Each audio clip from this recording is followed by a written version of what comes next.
7월 15일 아침 저희들에게 주시는 하나님 말씀은 신명기 5장 1절로 15절까지 말씀입니다. 말씀을 함께 봉독하겠습니다.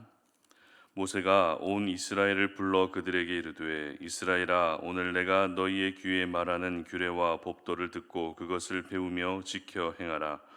우리 하나님 여호와께서 호렙산에서 우리와 언약을 세우셨나니 이 언약은 여호와께서 우리 조상들과 세우신 것이 아니요 오늘 여기 살아있는 우리 곧 우리와 세우신 것이라. 여호와께서 산 위 불 가운데에서 너희와 대면하여 말씀하시매 그때 너희가 불을 두려워하여 산에 오르지 못하므로 내가 여호와와 너희 중간에 서서 여호와의 말씀을 너희에게 전하였노라. 여호와께서 이르시되 나는 너를 애굽 땅 종되었던 집에서 인도하여 낸 내 하나님 여호와라. 나 외에는 다른 신들을 내게 두지 말지니라. 너는 자기를 위하여 새긴 우상을 만들지 말고 위로 하늘에 있는 것이나 아래로 땅에 있는 것이나 땅 및 물 속에 있는 것의 어떤 형상도 만들지 말며 그것들에게 절하지 말며 그것들을 섬기지 말라. 나 내 하나님 여호와는 질투하는 하나님인즉 나를 미워하는 자의 죄를 갚되 아버지로부터 아들에게로 3, 4대까지 이르게 하거니와 나를 사랑하고 내 계명을 지키는 자에게는 1000대까지 은혜를 베푸느니라. 너는 내 하나님 여호와의 이름을 망령되이 일컫지 말라. 나 여호와는 내 이름을 망령되이 일컫는 자를 죄 없는 줄로 인정하지 아니하리라. 내 하나님 여호와가 내게 명령한 대로 안식일을 지켜 거룩하게 하라. 엿새 동안 힘써 내 모든 일을 행할 것이나 일곱째 날은 내 하나님 여호와의 안식일인즉 너나 내 아들이나 내 딸이나 내 남종이나 내 여종이나 내 소나 내 나귀나 내 모든 가축이나 내 문 안에 유하는 객이라도 아무 일도 하지 못하게 하고 내 남종이나 내 여종에게 너같이 안식하게 할지니라. 너는 기억하라. 네가 애굽 땅에서 종이 되었더니 내 하나님 여호와가 강한 손과 편팔로 거기서 너를 인도하여 내었나니 그러므로 내 하나님 여호와가 내게 명령하여 안식일을 지키라 하느니라. 아멘. 하나님의 사람은 책임을 다한다라는 제목으로 오늘 말씀 전합니다. 자유와 방종은 자기가 하고 싶은 대로 다 할 수 있다라는 비슷한 의미를 가진 단어입니다. 하지만 이 자유와 방종에는 결정적인 차이가 있죠. 그 차이란 바로 책임에 대한 부분입니다. 그렇기 때문에 자유는 책임이 항상 전제되어 있지만 방종은 책임과 전혀 상관없는 모습을 가리킵니다. 한 예로 어떤 죄를 지어서 감옥에 구속되어 있다가 풀려나게 되면 그 사람은 이제 자유의 몸이 됩니다. 자유의 몸이 된다는 것은 어떤 의미입니까? 사회 속에서 자신의 행동에 대해서 책임을 져야 한다는 조건으로 풀려나게 되는 것이죠. 그런데 만약 자유의 몸으로 나오는 것이 아니라 방종의 몸으로 나오게 된다면 어떨까요? 사회에서 짓는 죄에 대해서 책임을 지지 않아도 된다는 것이기 때문에 이제 마음대로 너는 죄를 짓고 살라고 기회를 주는 것밖에 되지 않는다는 것입니다. 그렇다면 이스라엘 백성들이 애굽 땅에서 구원받은 것은 자유일까요? 아니면 방종일까요? 하나님은 이스라엘 백성들에게 자유를 허락하셨습니까? 아니면 방종을 허락하셨습니까? 바로 자유를 허락하셨습니다. 더 이상 애굽의 바로 왕의 억압 속에서 살지 않아도 되는 그런 자유가 허락된 것입니다. 그리고 그 자유 속에는 하나님의 백성으로서의 최소한의 책임이 전제되어 있는 것입니다. 하나님의 백성으로서의 그 책임감을 가지고 이제는 너희들의 삶 가운데에서 그렇게 살아가야 되고 또 모든 행동과 삶에 대해서 책임을 져야 하는 그런 자유가 허락된 것이죠. 그런데 이 책임이라는 것은 마음가짐 정도가 아닙니다. 무슨 말입니까? 내가 책임져야지라는 그런 생각을 가지고서 책임을 의식하는 정도로 되지 않는다는 것입니다. 하나님이 저희들에게 원하시는 책임은 바로 실천하고 또 지켜나가는 것입니다. 무엇을 지켜나가야 되겠습니까? 무엇을 실천해 가야겠습니까? 바로 하나님의 말씀인 줄 믿으시기를 바랍니다. 그래서 하나님은 율법을 주신 것입니다. 율법은 백성들을 더 구속하고 억압하고 백성들에게 있었던 그 자유를 박탈하는 것이 결코 아닙니다. 하나님은 율법을 통해서 백성들이 최소한의 책임을 지도록 하셨던 것입니다. 그 책임을 다할 수 있게 하기 위해서 율법을 주신 것입니다. 그렇다면 하나님이 주신 이 율법 중에서도 가장 먼저 주어진 율법은 어떤 율법입니까? 바로 십계명이죠. 유대인들에게 있어서 최고로 손꼽히는 율법은 바로 토라라고 하는 율법입니다. 토라는 모세가 쓴 성경이죠. 창세기부터 신명기까지의 말씀, 이 말씀이 바로 토라입니다. 그리고 그 토라 중에서도 가장 먼저 주어진 율법이 바로 십계명이었기 때문에 유대인들에게 있어서 이 십계명의 가치는 그 어떤 것과도 비교할 수 없는 최고의 율법이었습니다. 십계명은 출애굽하고 나서 얼마 지나지 않아서 시내산에서 주어진 율법입니다. 출애굽기 20장에 기록되어 있습니다. 그런데 오늘 본문은 출애굽기가 아니라 신명기입니다.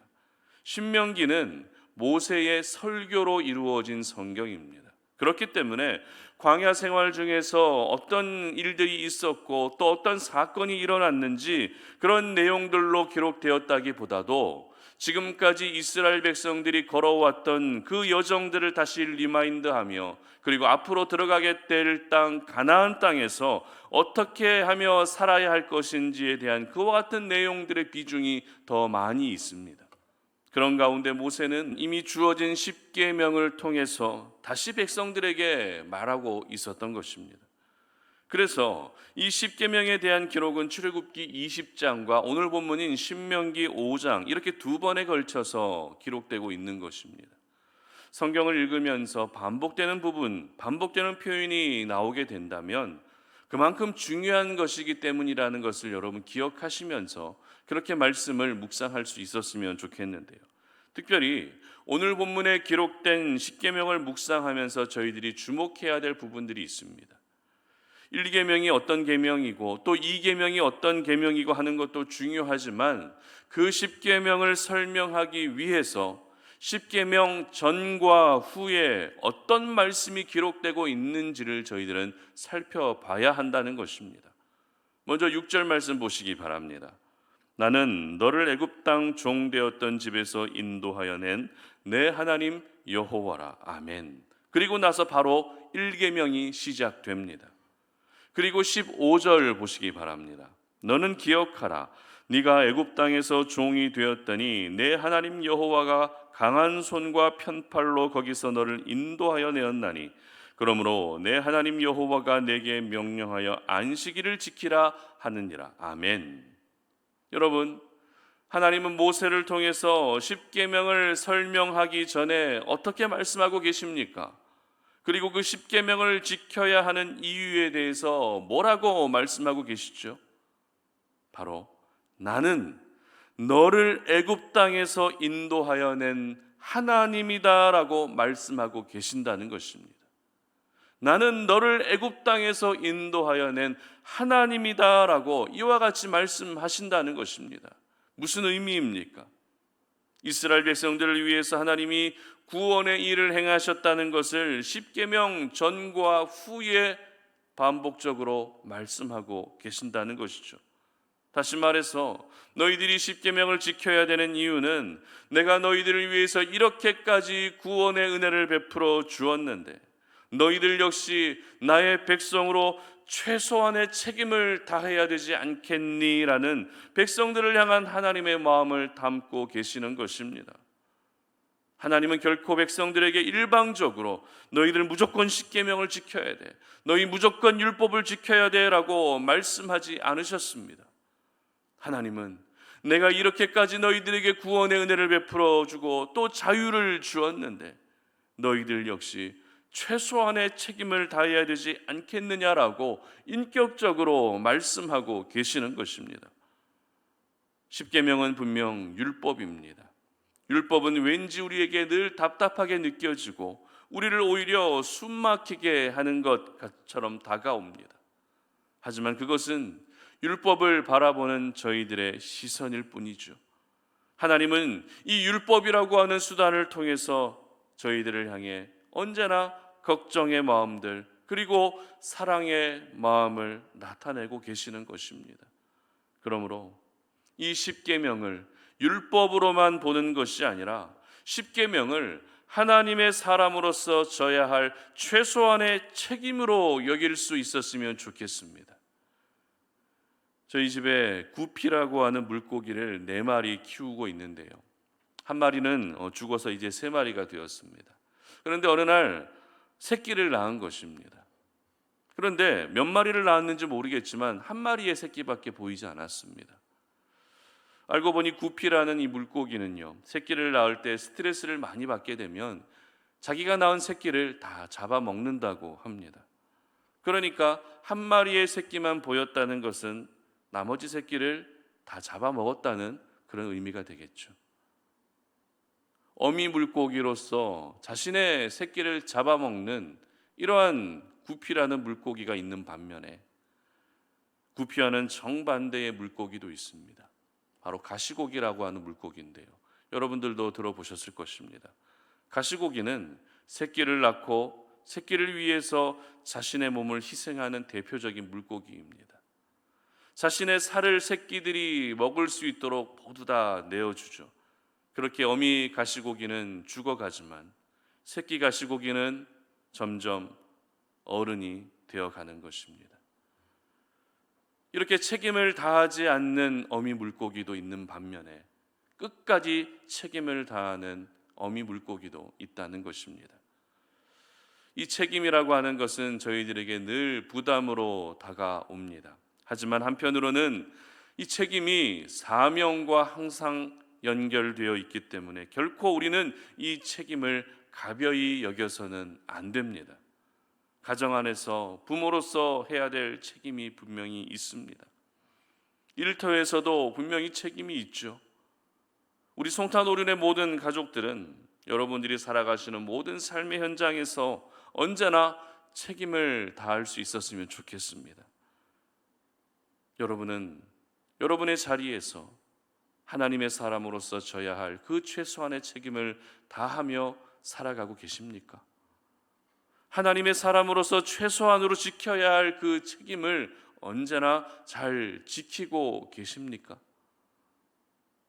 이스라엘 백성들을 구원해 주실 때 하나님은 그들에게 방종을 주신 것이 아니라 자유를 주셨습니다. 마찬가지로 예수님의 십자가의 보혈로 죄와 사망에서 저와 여러분을 구원해 주실 때 하나님은 저희들에게 방종을 주신 것이 아니라 자유를 주신 것입니다. 자유는 책임이 따릅니다. 자유는 책임을 져야 합니다. 구원받은 하나님의 자녀로 살아가면서 책임을 다하며 살아가는 그 모습을 우리 하나님이 얼마나 기뻐하시고 또 얼마나 원하고 계시는지 오늘 이 아침에 저희 모두가 기억할 수 있었으면 좋겠습니다. 내가 너희들을 애굽에서 구원했다. 내가 너희들을 죄와 사망에서 구원했다. 내가 너희들을 위해 이렇게까지 해주었는데 너희들도 최소한의 책임을 다해야 되지 않겠느냐라고 잠잠하게 말씀하시는 그 하나님의 음성에 반응할 수 있는 아침이 되시기를 바랍니다. 여러분, 하나님 외에 다른 신을 두지 마시기를 바랍니다. 우상을 만들지 마시기를 바랍니다. 여호와의 이름을 망령되이 일컫지 마시기를 바랍니다. 그리고 안식일을 거룩히 구별하여 지키시기를 바랍니다. 우리 하나님은 저희들을 위해 모든 책임을 다하셨습니다. 그러므로 이제 저희들이 져야 할 책임인 하나님의 말씀을 날마다 지켜 행할 수 있었으면 좋겠습니다. 그리고 우리 송탄오륜의 모든 가족들은 여러분의 가정에서나 여러분의 일터에서나 교회에서나 하나님과의 관계에서나 아니면 다른 사람과의 관계에서나 언제나 모든 책임을 다하며 살아가시는 그런 하나님의 사람들이 되시기를 주님의 이름으로 축복합니다. 함께 기도하겠습니다. 하나님 감사합니다.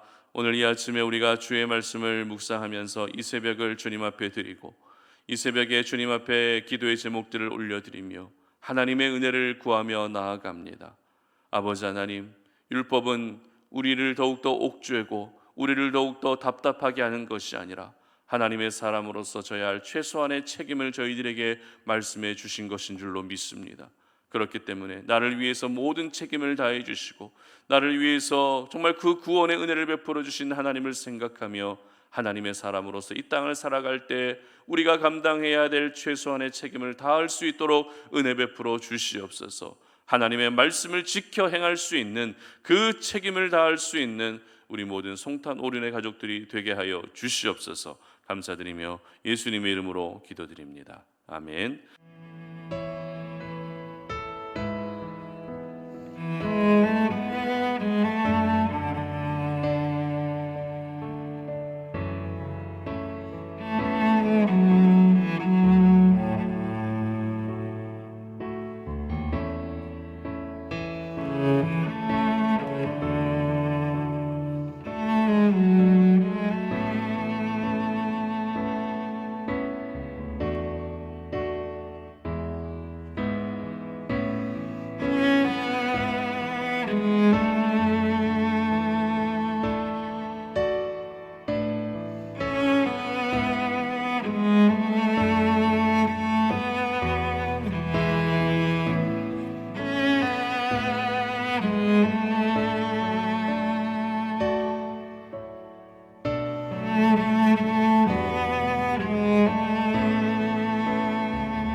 아멘.